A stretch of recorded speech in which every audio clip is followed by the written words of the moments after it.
All right, shalom, shalom. Ka'aloyim la Yahweh Bahashim, Yahabashai Bahashim, Rakakwadash. Double honors to my elders and apostles, a great millstone, which are the men that rule well and who taught us his truth. Peace, blessings, and salutations, as always, to the elect of the nation of Israel. All right.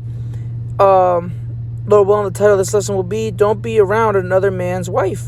All right, which the inspiration from this lesson came from the IUIC Birmingham, Alabama camp. They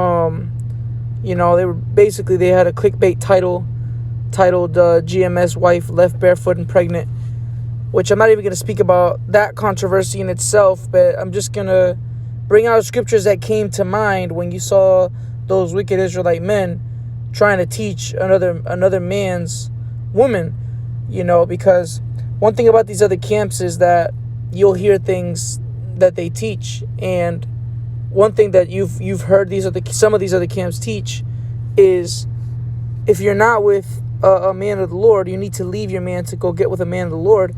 When that's not true. That's actually teaching our people to commit adultery. See, that's an emotional thing.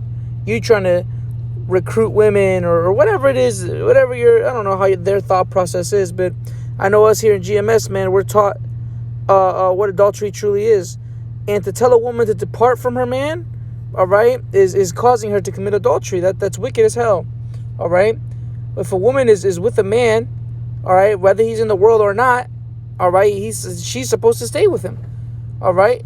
The scriptures say, "What the Most High put together, let no man put asunder," roughly paraphrasing, basically, let no man break up what the Most High has put together. And also, the scriptures speak about the unbelieving husband being sanctified by the believing wife, and vice versa, all right, roughly paraphrasing. Let me just grab that real quick. I'll grab both. Unbelieving husband. 1 Corinthians 7, and I'll start at 13. "And the woman which hath an husband that believeth not, and if he be pleased to dwell with her," so let me read that.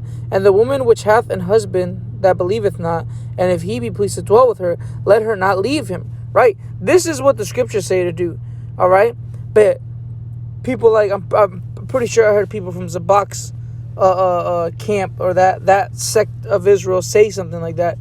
And I know it for a fact. One of the brothers had mentioned that. All right? They'll tell you, leave, you got to be with the man of the Lord. No, the scriptures doesn't say for you, if you're already with a man, to leave him to get with a man of the Lord. Now, can that happen through circumstances where the Lord deems that to be so? Heck yeah, he can do that. If your man is wicked, he could, take your man out the way, all right, and give you to a man of the Lord, all right? That happened with King David. But for the most part, if you're already with a man, you're not supposed to leave him, all right? It says, let her not leave him, for the unbelieving husband is sanctified by the wife, and the unbelieving wife is sanctified by the husband. Else were your children unclean, but now are they holy. Right? So the unbelieving husband can be sanctified by the believing wife. They believe in Yahweh Shem Yahshua in truth and sincerity. Okay? But like I titled the lesson, don't be around another man's wife. But it goes both ways in the sense that, the way that these men teach, it's you can tell, man, these are wicked Negroes, man.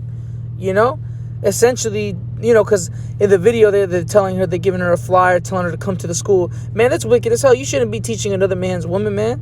And the Most High is going to judge you all for that, man. And I hope he does so soon, man, and makes an example out of you.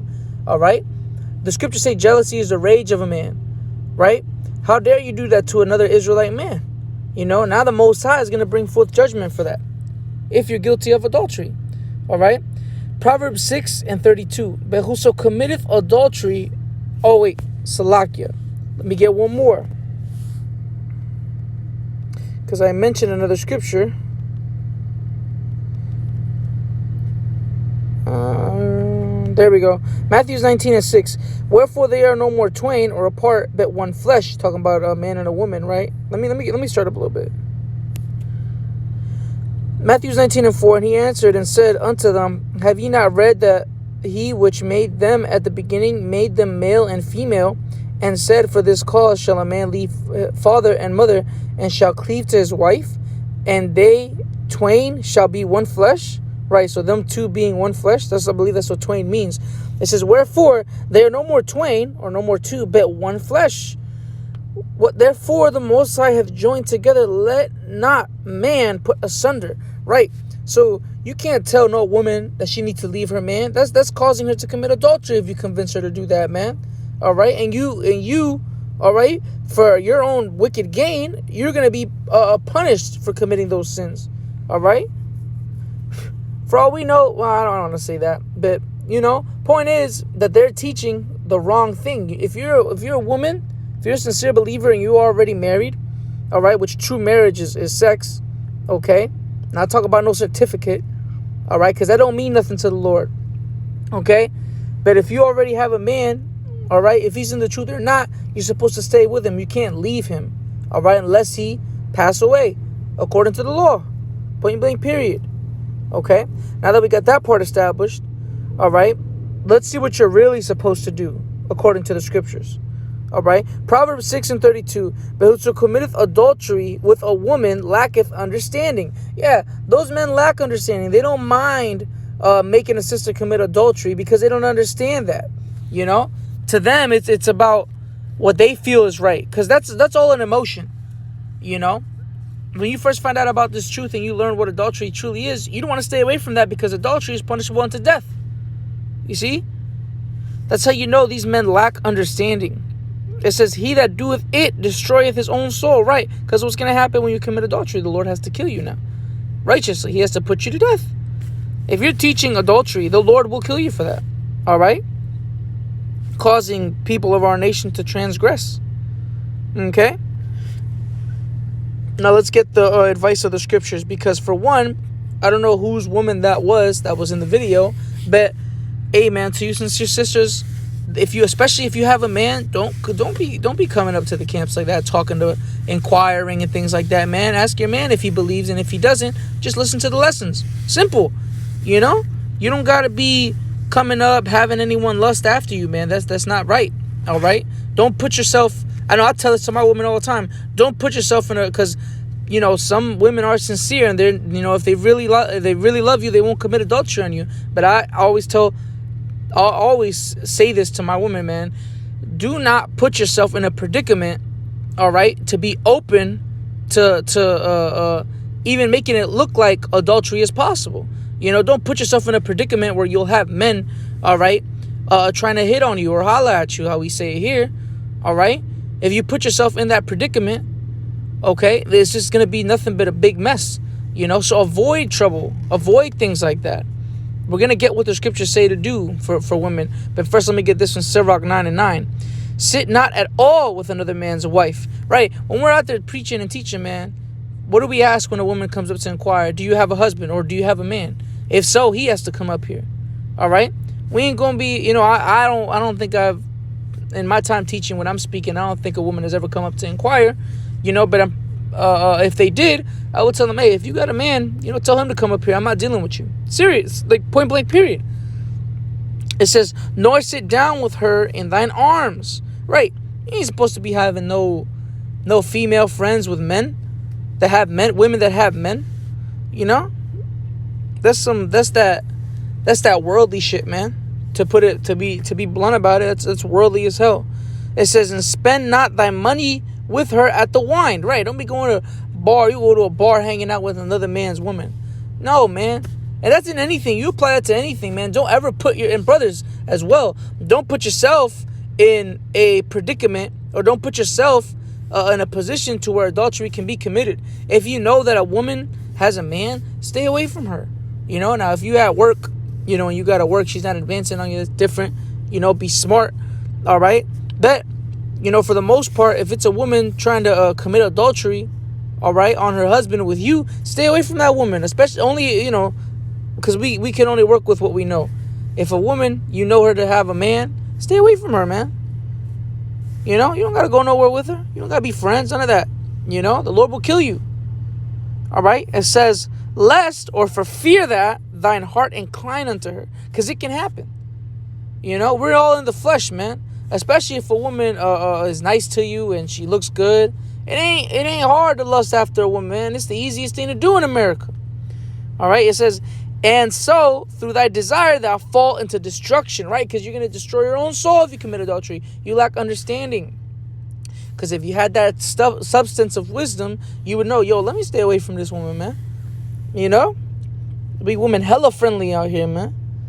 All right, now let's get this last one. 1 Corinthians 14:34.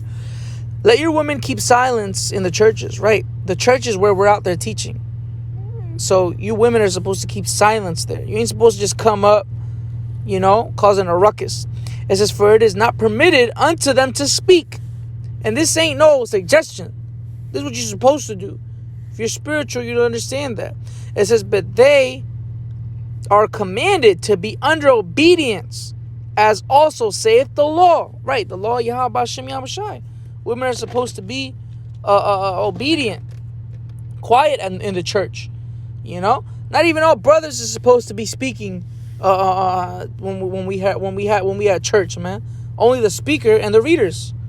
We ain't supposed to be all loud ourselves in there. How much less a woman, that's listening. Verse 35, and if they will learn anything, let them ask their husbands at home. Well, how come IUIC don't teach that? Huh? Why are they telling us a sister to come to their school? The hell's wrong with you niggas, man? Hey, the Lord's gonna bring judgment, man. The Lord's going to move, man. Because this is too much wickedness that these other camps is doing. They're going to get touched up. You see? It says, let them ask their husbands at home. If a woman has a man, leave her the hell alone, man. Simple. For it is a shame for a woman to speak in the church, right? It's a shame for a woman to be loud mouth at the church or speaking at the church, man. She's supposed to be listening, all right? Because the Lord called men to do this work, all right? No woman's supposed to be out there trying to teach either, by the way, all right? That applies to that too, man, all right? So, hey, I touched on a few different things, but the main topic being don't be around another man's wife. Stay away from women that have men, all right? No matter what, man. Keep to yourself. If a woman is single and you do what you want to do, that's your business. As long as she's single, you got to ask. Don't commit adultery out here. Don't lack understanding. All right? We wise out here. Be wise out here, and we are wise out here. So with that, Kol Haloyim, Yahweh B'Shem Yahushai B'Shem Kodash, double honors to my elders and apostles of Great Millstone, which are the men that rule well and who taught us his truth. Peace, blessings, and citations to the elect. As always, Shalom.